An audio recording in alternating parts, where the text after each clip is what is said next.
Welcome to Weekly Review of the U.S. Economy. I am Glenn Ford Robinson. Fed started off 2020 by adding $56.72 billion to the banking system. This story and more after the break.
The Federal Reserve once again added more cash to the banking system by adding $56.72 billion. This addition of cash has been going on for quite a while now. Will there ever be an end to this continued injection of cash? How come money keeps leaking out of the U.S. economy and not coming back? The past addition of billions of dollars in the financial system have incredibly disappeared, which has compelled the Fed to once again add more cash to the financial system. So, where has this money disappeared to? These billions of US dollars must be stashed somewhere out there, but where? No one knows. The business activities of your four-bank economy accumulate a little over $2 million on a quarterly basis. The names of your four banks are the Royal Savings Bank of my mother, the Sovereign Bank of my father, the Need Money Now Bank of my brother, and the Overspending Bank of my sister. All four banks in your personal banking system, our economy, borrows money from each other. So, on occasions, Bank Dad will borrow money from Bank Mom, because Bank Dad sometimes runs low on cash after he pays all the bills. And Bank Mom always seems to have a little something put aside for a rainy day. The Need Money Now Bank of my brother, Bank Bro, always seemed to be out of cash, as a result of all his baby mamas constantly asking him for childcare money. So, he is always borrowing money from both Bank Mom and Bank Dad. In fact, Bank Bro would never ask for a loan from the Overspending Bank of my sister, because her bank is always low on cash from the constant overspending on the latest fashion. Now, as a result of the constant flow of cash out of your four-bank economy, as a result of lending to non-paying borrowers with very little coming back, there is now less money available to circulate in your banking system. So, what do? When Bank Bro tried to borrow money from Bank Mom offered him a rate of 8%. And when Bank Bro tries to borrow money from Bank Dad also offered him a rate of 8%. And when Bank Bro tried to borrow money from the Overspending Bank of my sister, her bank offered him a whopping 10% APR. Bank Bro now has no choice but to accept the outrageously high overnight rate of 8% offered by both Bank Mom and Bank Dad. It got to a point where Bank Bro just couldn't afford to pay back the loans at such high interest rates. 8% is very, very high. So he defaulted on his loans to Bank Mom and Dad. He has no other choice now but to accept the high, outrageous 10% APR from the Overspending Bank of my sister. Yep, you said it. Bank Bro defaulted on that 10% APR loan also. So, Bank Bro tried his luck again by trying to borrow money from Bank Mom and Bank Dad. But this time, both Bank Mom and Bank Dad refused to give him any loan at all. So he again tried to get a loan from the overspending bank of my sister. But this time she refuses to give him a loan because she was depending on his monthly payments. So she could go and buy a few name brand things such as a handbag and a few name brand jeans and shoes. Her bank now ran into problems because of lack of capital. So her bank tried getting a loan from Bank Mom and Bank Dad. But both banks refused to give her bank a loan. Now there is a problem within your banking system and economy. Nobody wants to lend out money because they are afraid that they won't get their money back. So, what do? You can't afford for your banks to close their doors because that would be worse for you financially. So, you inject more money into your banking system as repo loans. Now your banking system is running on borrowed money. This is the current situation that our economy finds itself in today. Therefore, the stock market could be rising sky high, but it is because of borrowed money. At some point, this borrowed money will have to be paid back. The Federal Reserve tried taking back its money a little less than a year ago when it raised interest rates from 2.25% to 2.50%. Then the economy immediately tanked, with everybody expecting the economy to head into a recession, me included. This caused the Federal Reserve to quickly spring into action and cut interest rates 3 times since then, and have continued to add liquidity to financial markets ever since. Wow, that was scary. Interest rate now sits at 1.75%. It was 2.5% when things began to bubble. It's a good thing the Federal Reserve acted quickly and prevented the bubble from bursting. Let's continue where we left off with your family banking system. You had set the overnight borrowing rate at which your banks should lend each other money. And this rate was 1.55% to 1.75%. Your aim was always to maintain this overnight borrowing rate at 1.55% to 1.75%, because you don't want any of your family members to come running to you for money, because you are sick and tired of them doing that. Therefore, you set them up as banks so they can financially sustain themselves without you having to always give them money when they come begging. So, the fact that the overnight borrowing rate of your banking system ballooned to 10%, you jumped into damage control mode because you knew that such interest rate posed a disastrous threat to your banking system and economy. The consequence could be stock market crash and financial system collapse. So, you empowered your family members to create and maintain their own banks. But the fact that some of your banks overlends and overspends, you are forced to inject another $2 million in your banking system to prevent any of your family members' banks from closing.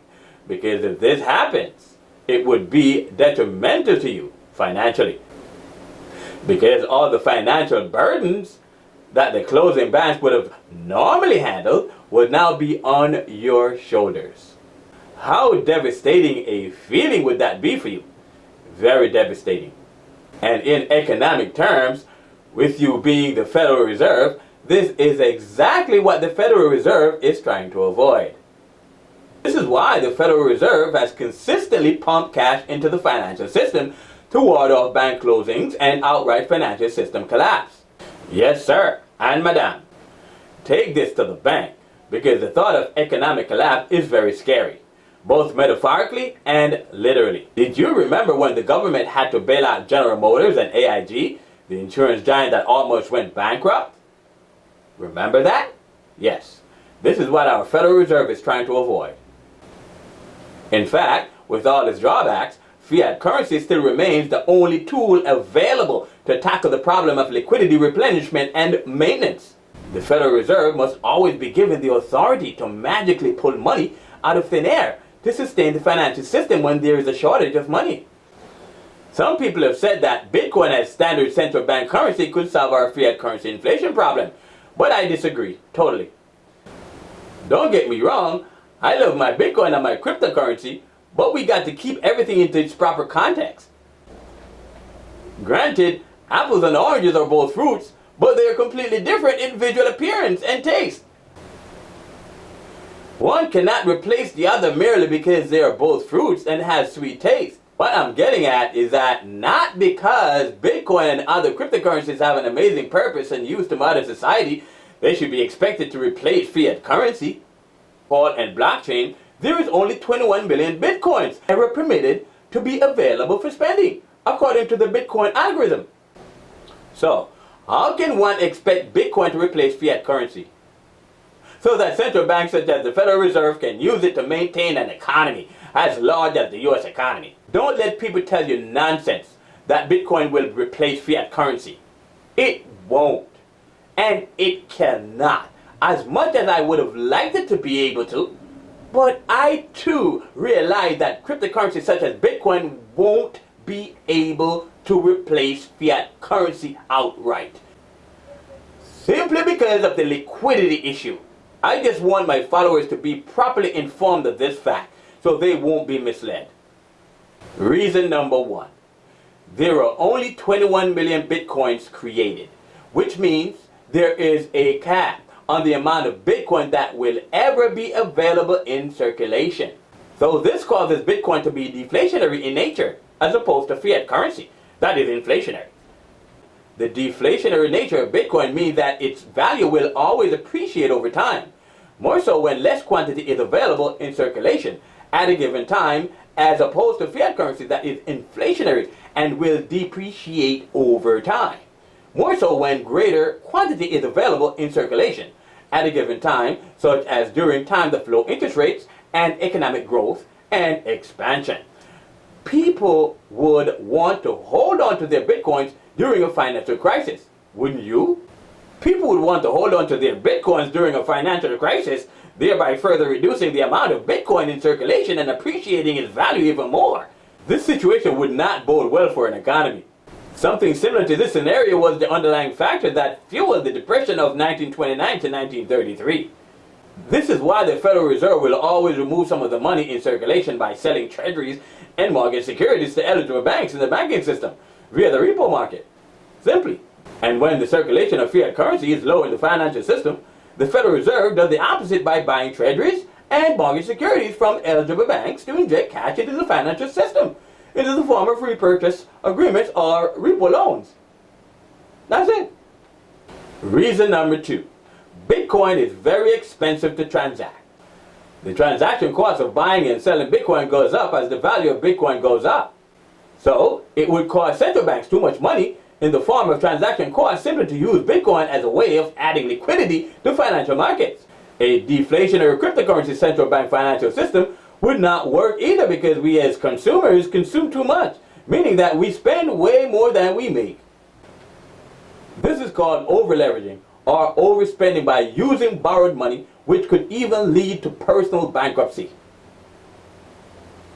In a financial system context, this could lead to a breakdown of the financial system, like what happened in 2008, leading to the stock market crash and a lot of other crashes. The fact that the Federal Reserve has continued to add more money to the financial system should tell us that something doesn't seem normal.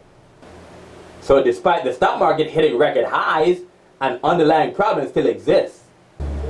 It seems logical to think that if the Federal Reserve wasn't adding liquidity to the financial system, the economy would have already entered into a recession or possibly a crash.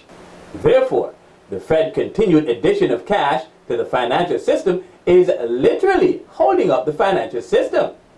It is like putting Band-Aid on a serious wound. I just hope I'm wrong. I would hate to be right on this one. What's currently happening with our financial system is downright scary.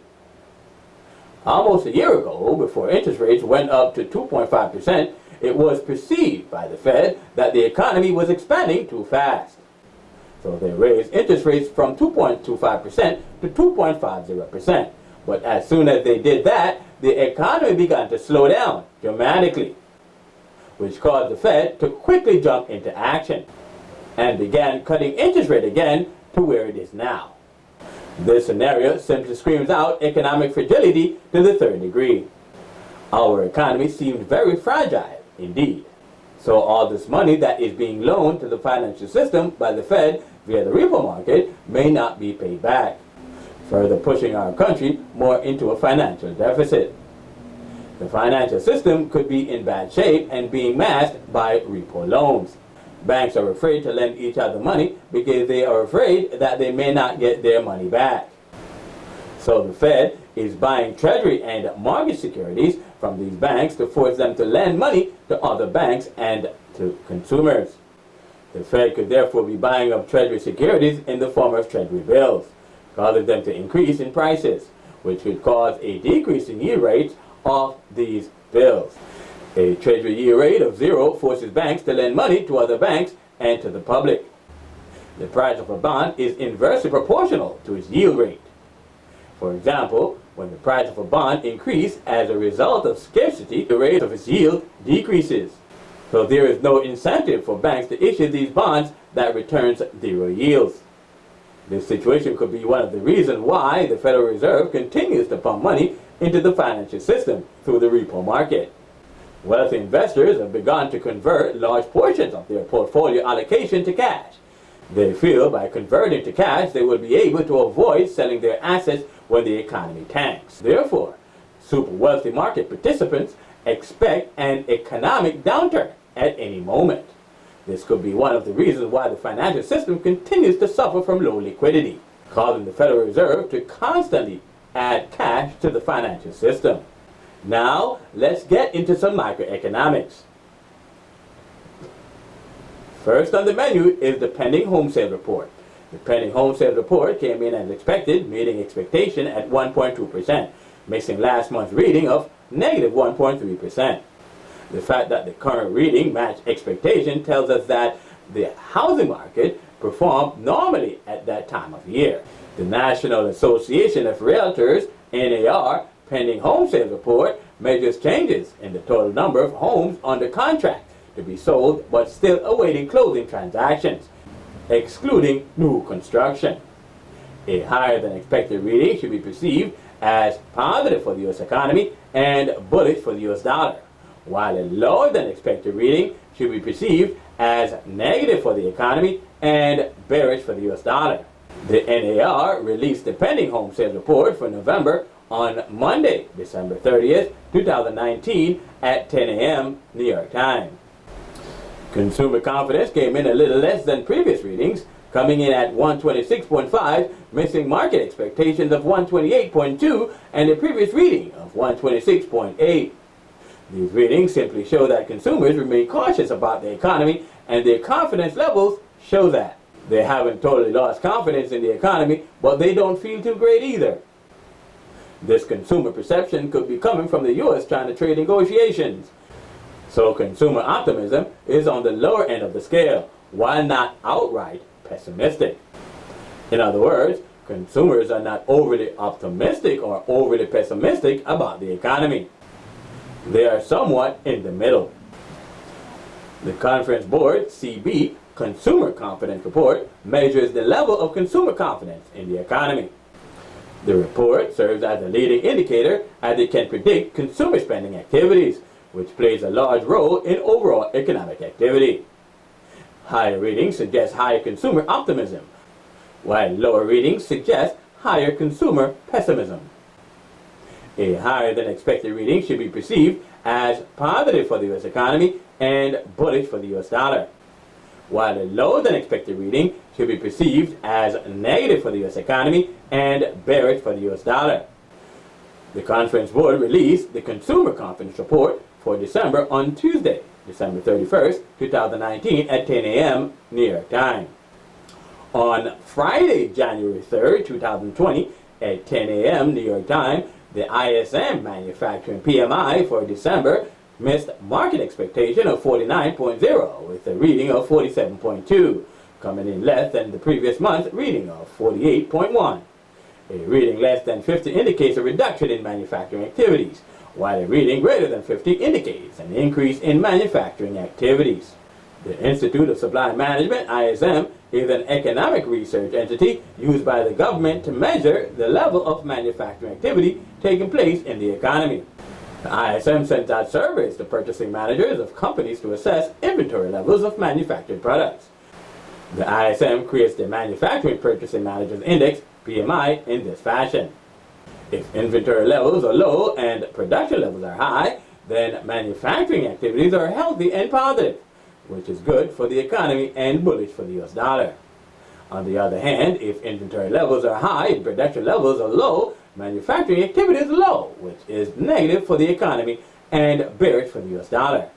Therefore, a higher than expected reading should be perceived as positive for the economy and bullish for the US dollar, while a lower than expected reading should be perceived as negative for the US economy and bearish for the US dollar. So the fact that the ISM manufacturing PMI for December missed market expectation by 1.8 points and previous readings of 0.9 points respectively tell us that manufactured product inventories are a little on the high side, which is not surprising given that the economy has been struggling for the past few quarters as a result of an underperforming manufacturing sector. This raises a very interesting question. The manufacturing sector has been underperforming for the past few quarters, yet still, the stock market has continued to rise for the past few quarters. In fact, for the past 10 years, beginning after the crash of 2008. So, what has held up the economy and the stock market for the past few quarters, keeping it in this extended expansion phase for the past 10 years? Yep, you said it, the Federal Reserve, through repo loans. Loans? Yes, loans. So our economy continues to grow on borrowed money? What would happen when this money has to be paid back?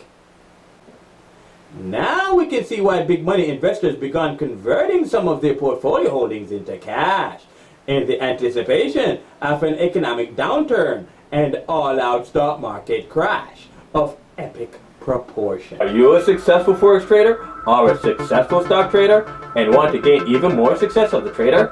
Well, look no further than the Amsterdam Finance Weekly Review of the U.S. economy.